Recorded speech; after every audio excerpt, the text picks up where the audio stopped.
The General Aviation Joint Steering Committee topic of the month for August 2017 is pilot deviation avoidance. This month's briefing, we'll be discussing why pilot deviations are a big deal. We'll talk about ground versus air deviation and tips for success.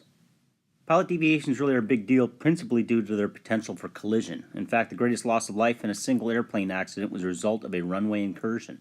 585 passengers and crew lost their lives when two 747s collided on the island of Tenerife. Pilot deviations have also resulted in safety and security violations of temporary flight restriction areas and special use, prohibited, and restricted airspace. Common air deviations include airspace violation, which is operating in airspace without clearance to do so, and altitude and/or heading deviations resulting from failure to comply with ATC instructions or published procedures. Common ground deviations include runway incursions, which is the unauthorized presence on a runway excursions, departures from a runway such as overshoots, ground loops, etc., and surface incidents, such as unauthorized presence in the airport movement area. Pilot deviations are on the increase, particularly those that occur in flight. That's not surprising considering the fact that automated reporting systems are in place across the country and air traffic controllers are required to report all deviations they observe. This is not so good because it results in pilots and FAA inspectors spending thousands of hours processing deviations. But it is good in the sense that we're learning a lot about how deviations occur and what we can do to reduce occurrences. One or more of these precursors is present in most pilot deviations. Here are some tips to help you maintain situational awareness.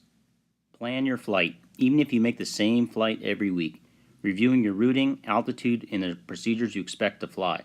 But be aware that this review will create a strong expectation bias.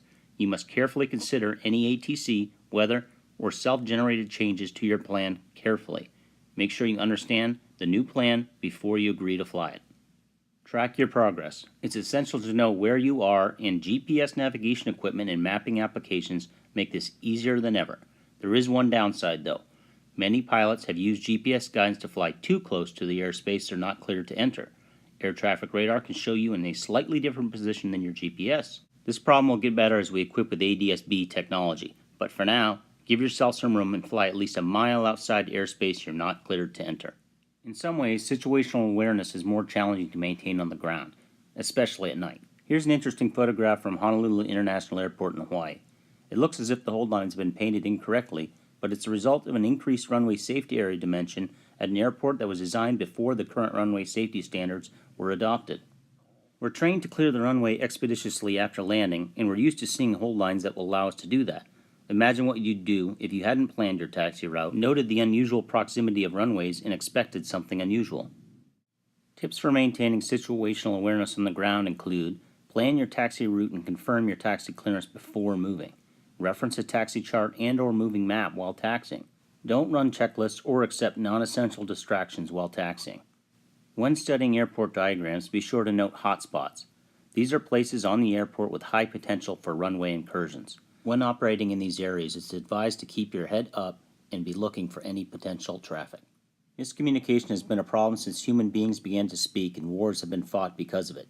Thankfully, we have a standard aviation vocabulary that does a lot towards reducing opportunities for miscommunication. Still, there are problems such as this. Cessna November 1235 X-ray. Taxi to runway 23 right via Bravo and Kilo.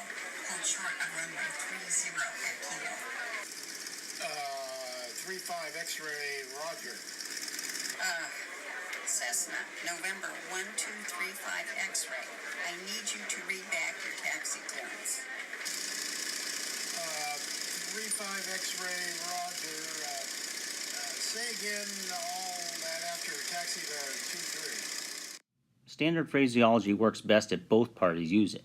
We suggest you copy each clearance on paper, then read it back verbatim. Next, refer to your taxi chart to see where the route takes you. Now's the time to request clarification of anything you don't understand in the clearance. Once you're confident you know what you're expected to do, it's time to taxi. Misunderstanding is really tough because it's difficult to know when what you know to be true isn't. This can happen when you're interpreting a procedure chart or trying to comply with a clearance or instruction. A verbatim readback won't help if this is the case if you don't understand what you're expected to do. In fact, there are numerous instances of pilots correctly reading back hold short clearances then taking off without a takeoff clearance. Flying rarely calls for immediate action. Take the time to carefully consider what you're going to do before you do it, and if at all in doubt, ask for clarification.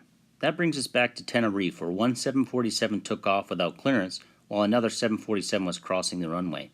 The takeoff crew were questioning whether they were cleared to go, but ultimately resolved the question in the cockpit.